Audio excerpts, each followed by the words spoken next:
안녕하세요. 감정평가 관계분명의 김지현입니다. 자, 지난 시간에 용도 제한 했었죠. 용도 제한을 하고 용도 제한에 대한 내용은 안 했던 것 같아요. 그래서 용도 제한을 좀 보도록 다시 한번 좀 정리를 하도록 하겠습니다.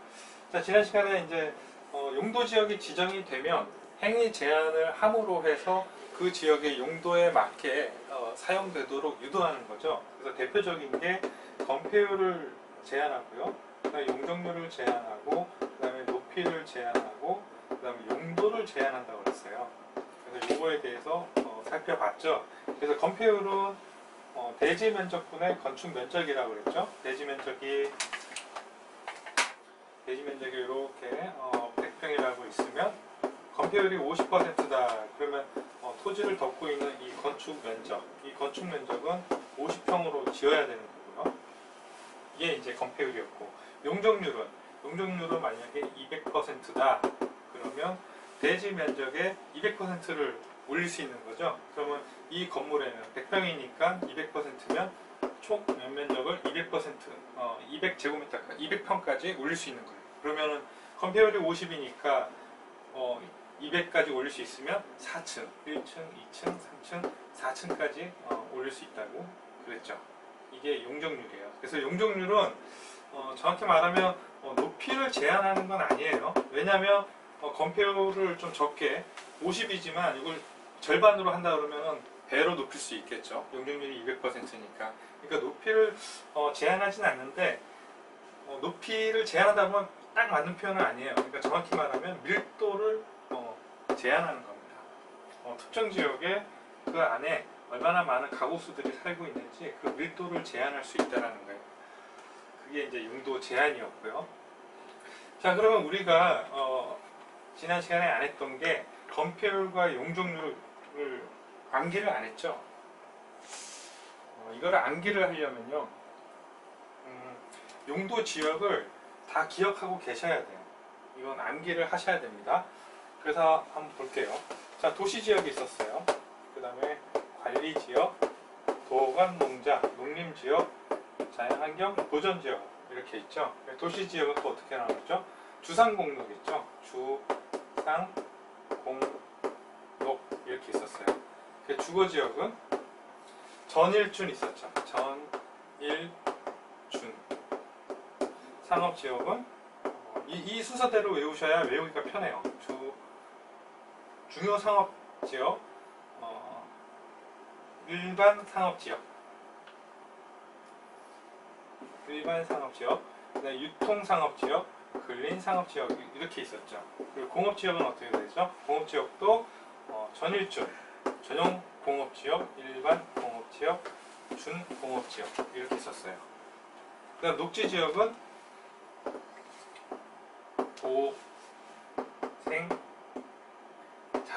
자연녹지 이렇게 있었어요.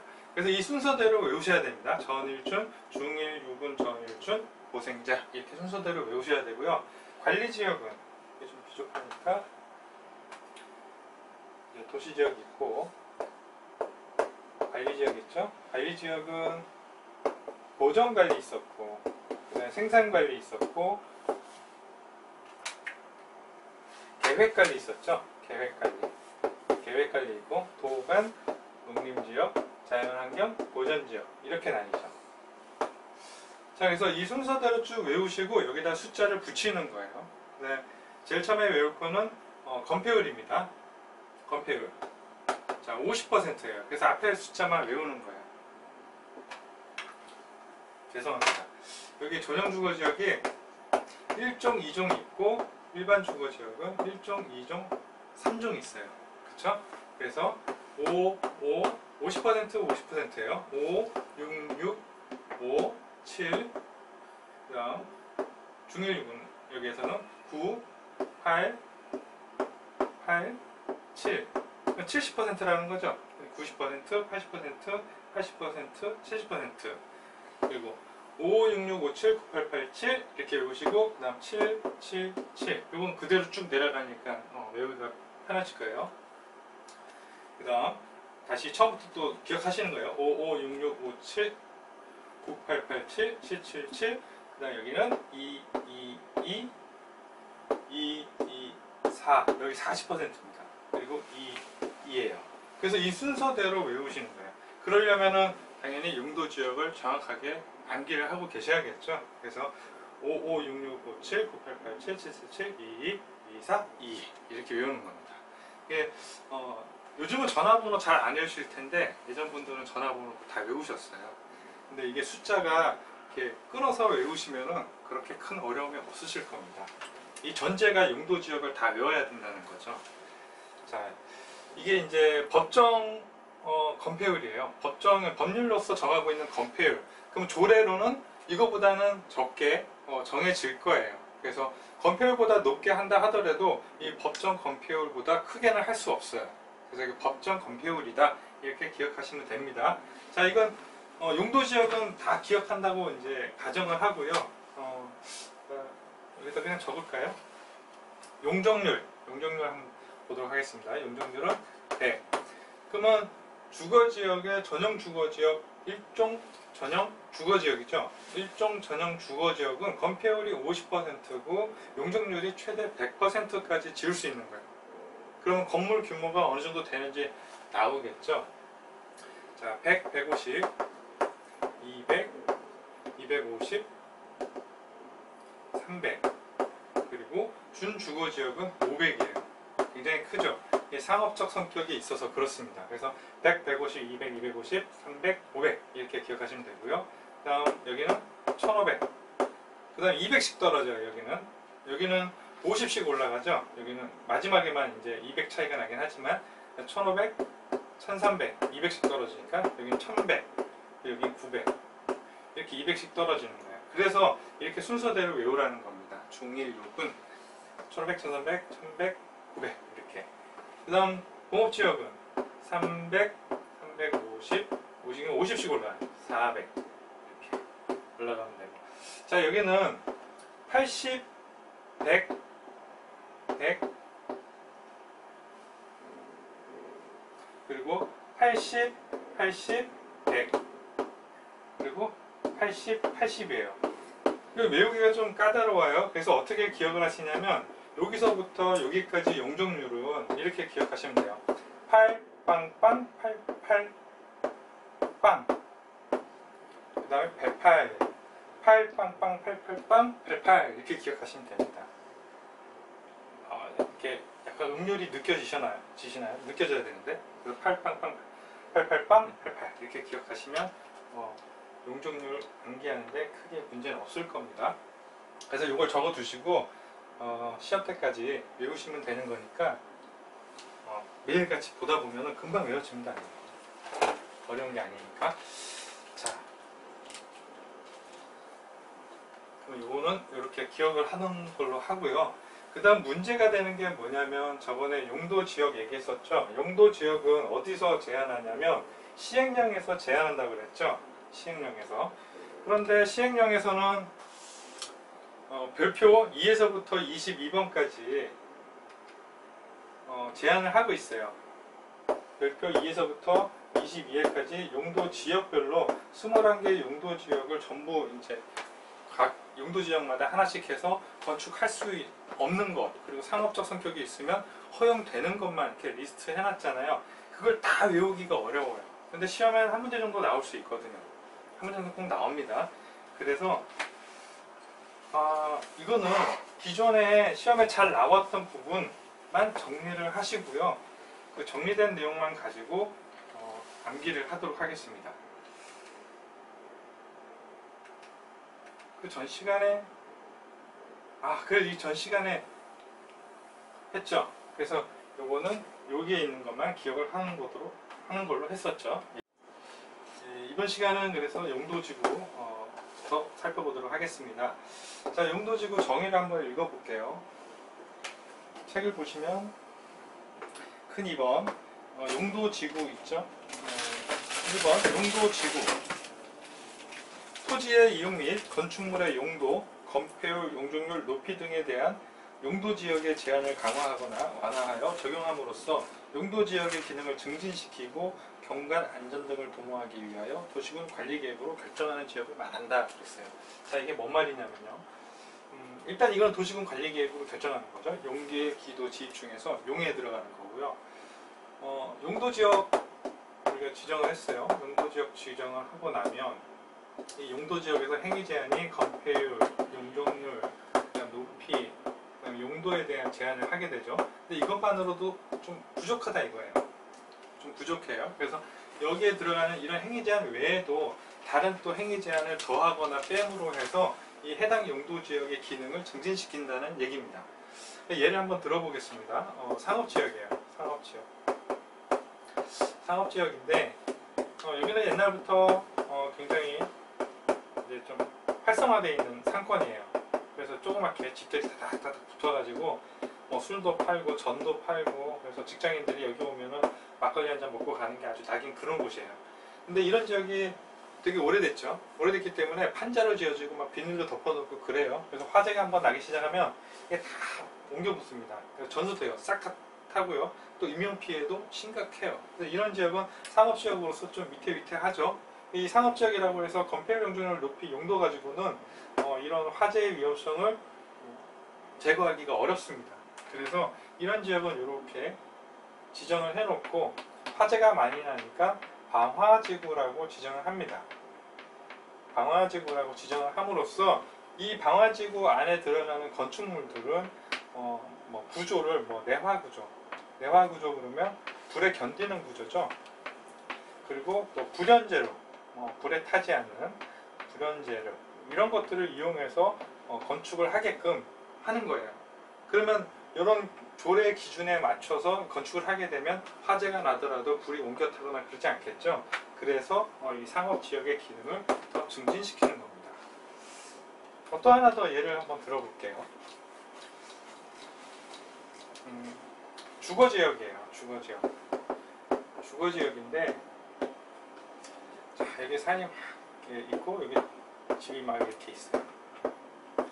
집이 이렇게 있는데, 이게 집이 좋고 산세도 좋고 하니까 여기다 큰 아파트를 지었어요. 이렇게 지었어요. 그러면 기존에 이 많은 주민들이 이 산을 보고 전개를 받아서 이 동네 초등학교 애국가에는 이 산 이름도 분명히 나올 거예요. 무슨 산에 전개를 받아서 그런 식으로 그렇게 잘 살고 있다가 아파트 들어서니까 더 이상 전개를 받을 수 없게 된 거죠. 그러면 주거 기능으로서 쾌적한 환경을 누리기 힘들어요. 그래서 이런 지역은 이렇게 지정을 해놓고 경관지구 또는 좀 높이를 좀 제한할 필요가 있다? 그럼 고도지구, 이런 걸 지정을 해가지고 이런 아파트들이 들어옴으로 해서 주거 환경을 해치는 그런 게 없게끔 할 수도 있겠죠. 이게 용도 지구의 역할이에요. 용도 지역을 좀 더 좋게 기능을 증진시키는 그런 역할을 하는 게 용도 지구입니다. 용도 지구는요, 그렇게 내용이 복잡하지 않아요. 이 제목만 봐도 용도지구가 어떤 목적으로 만들어진 건지 알 수가 있어요. 그래서 달달달 외우지는 않아도 되고요. 책에 보시면 정의가 쭉 나와 있는데, 이 정의를 만약에 정의가 지문에 나온다 그러면 이게 이 용도지구 중에 어떤 건지만 알고 계시면 돼요. 그것도 외우지 않아도 되죠. 보통 지문에 다 나올 테니까. 그래서 근데 그렇게 잘 안 나올 거예요. 왜냐면 제목만 봐도 대충 내용을 알 수 있으니까요. 그다음 하나하나 좀 대략적으로 보겠습니다. 경관지구는 경관을 해치지 못하게 하는 거죠. 경관을 보호하기 위해서 만드는 거고요. 근데 이 경관지구는요, 시행령, 대통령령이죠. 대통령령으로 이렇게 나눌 수 있어요. 자연경관, 시가지경관, 특화경관, 이렇게 나눌 수 있습니다. 그러니까 여긴 자연을 경관을 보호하는 거고, 이건 시가지, 도심지에 내에 있는 경관을 보호하는 거겠죠.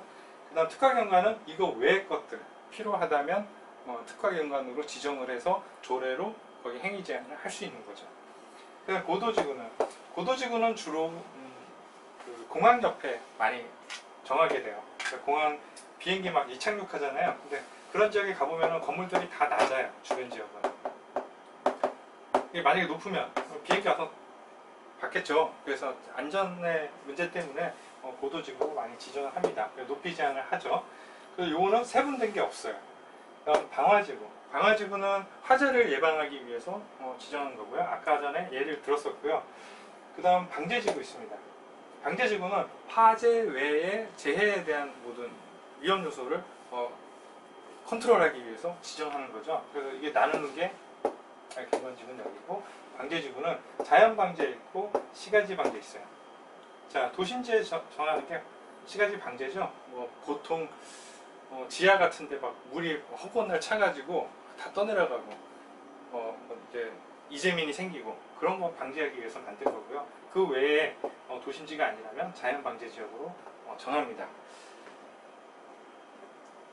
그 다음 특정 용도 제한 지구가 있어요. 특정 용도 제한 지구. 특정 용도 제한 지구 한번 읽어보실게요. 이거 보시면 주거 및 교육 환경 보호나 청소년 보호 등의 목적으로 오염물질 배출 시설, 그리고 청소년 유해 시설 등 특정 시설의 입지를 제한할 필요가 있는 지역, 지구 이렇게 나와 있죠. 가령 예를 들어서 신도시 같은 데 많이 있어요. 아파트 단지들이 막 있는데 한 곳에 이제 상업지역이 들어서죠. 이 주변은 전부 다 또 아파트예요. 그러면 이런 지역이 상업지역이니까 뭐가 들어오죠? 바도 들어오고 술집도 들어오고 관광라이트도 들어오고 모텔도 들어오고 막 그러죠. 그렇게 되면 또 여기는 또 학원이에요. 또 공교롭게도 학원이 또 일부 학원들이 차지하고 있고, 그러면 애들이 왔다 갔다 하면서 학원 가면서 어른들이 나이트 가서 밤만 되면 나와서 토하고 남녀가 막 모텔로 끊임없이 왔다 갔다 하고 그런 거 보면은 애들이 커서 나도 이 다음에 저러고 싶다 이런 생각을 가지겠죠. 그러니까 교육에 굉장한 위해 요소가 생기니까 이렇게 주거가 밀집되어 있다면 이런 지역은 특정 용도 제한 지구를 정해서 상업지역이지만 그런 학생들 교육 이런 거에 위해가 되는 그런 요소들은 못 들어오게 하겠다. 그렇게 하면 여기 이 상업지역이더라도 못 들어오게 되는 거예요. 그래서 토지 이용 계획서를 잘 봐야 되는 게 그러한 이유 때문입니다. 그 다음 보호지구죠. 보호지구는 어떤 보호를 하냐면 역사문화 환경보호, 문화재 보호하는 거겠죠. 사적지 이런데 보호하는 거고, 중요시설물 보호 그러면 항만, 항국, 그 다음 공항 이런 것들을 얘기하는 거예요. 발전소 이런 것들 중요하죠. 중요시설물 보호에 대해서 하는 거고, 그 다음 생태계 보호는 말 그대로 생태계 보호하기 위해서 지정하는 거고요. 그 다음 개발진흥지구는 이렇게 나뉩니다. 이거는 좀 기억을 해주셔야 돼요. 관산, 주, 국특 이렇게 기억을 해두셔야 됩니다. 관광형 개발하기 위한 관광형 개발진흥지구가 있고, 산업유통을 한마디로 공장이에요. 산업유통을 하기 위해 그런 건축물을 짓기 위한 개발진흥지구가 있고, 그 다음 주거 개발진흥지구, 거기에 주택을 많이 공급하기 위해서 지정할 수도 있고요. 그 다음 이 복합개발진흥지구는 뭐냐면 이 관광, 휴양, 산업유통, 주거 이 세 가지 기능 중에서 둘 이상 합치면 그때는 복합개발진흥지구라고 그래요. 둘 이상. 그러면 관광, 휴양과 주거가 합치던가 산업유통과 공장만 지을 수 없으니까 주거도 함께 하고 싶다. 그러면 복합개발진흥지구로 해서 산업유통시설과 주거시설을 같이 할 수 있겠죠. 그 다음 특정 개발진흥지구면 이거 외에 여기 나온 관광, 휴양, 산업, 유통, 주거 이거 외의 기능 다른 목적으로 개발을 하겠다. 그러면 특정 개발진흥지구가 되는 겁니다. 자, 그 다음 취락지구예요. 취락지구는 비도시 지역에 녹간농자죠. 비도시 지역이면 관농자인데 비개발지라고 그러면은 녹간농자예요.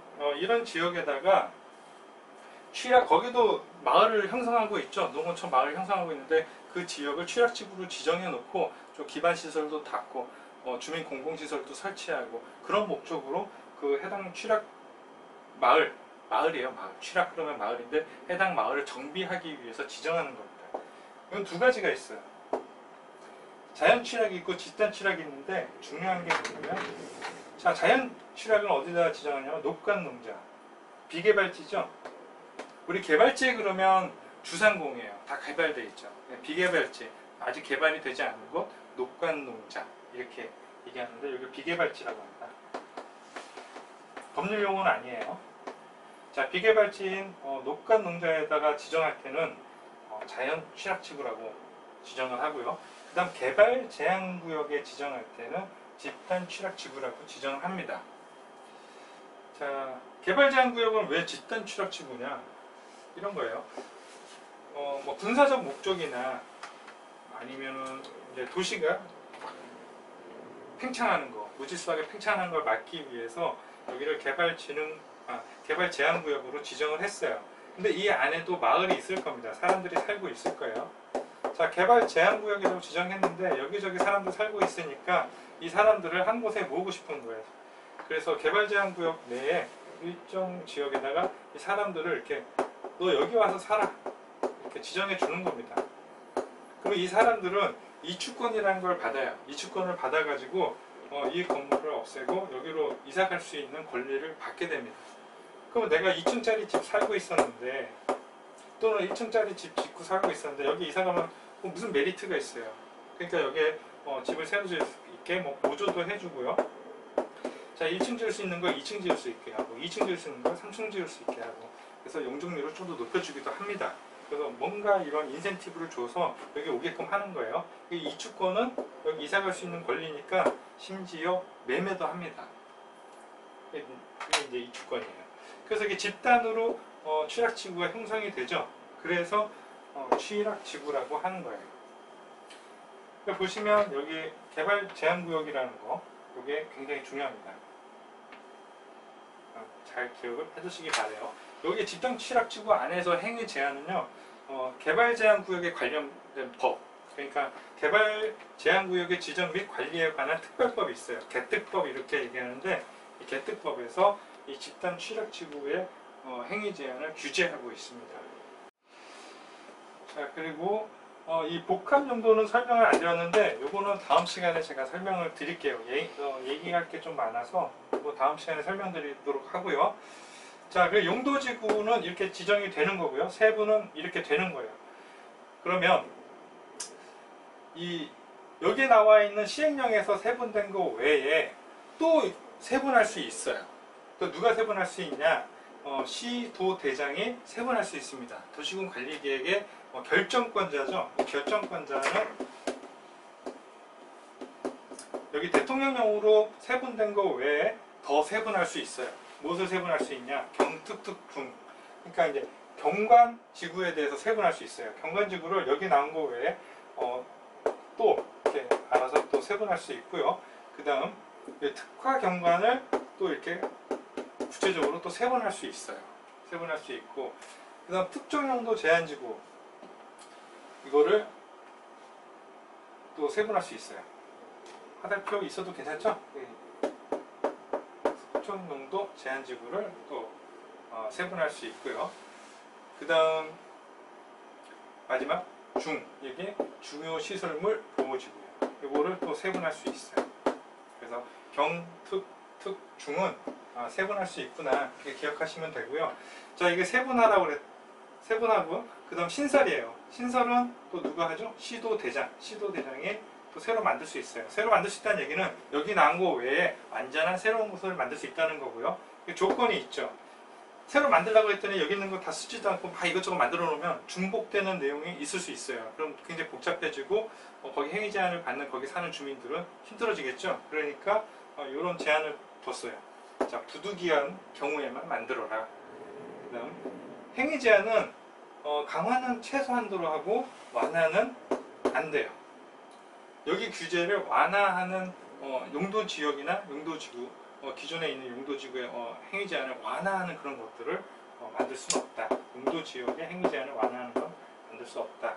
이걸 이용해서 행위 제한을 완화시켜가지고 주민들이 더 높은 집이나 더 밀도 있게 건물을 다닥다닥 만들게 할 수도 있겠죠. 그럼 원래 본 용도지역의 취지에 어긋나는 거니까 완화는 안 된다고 하는 거예요. 이 정도 제약까지만 기억을 해주시면 되겠습니다.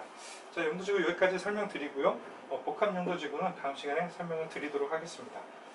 잠시 쉬었다가 또 진행하도록 하겠습니다. 고맙습니다.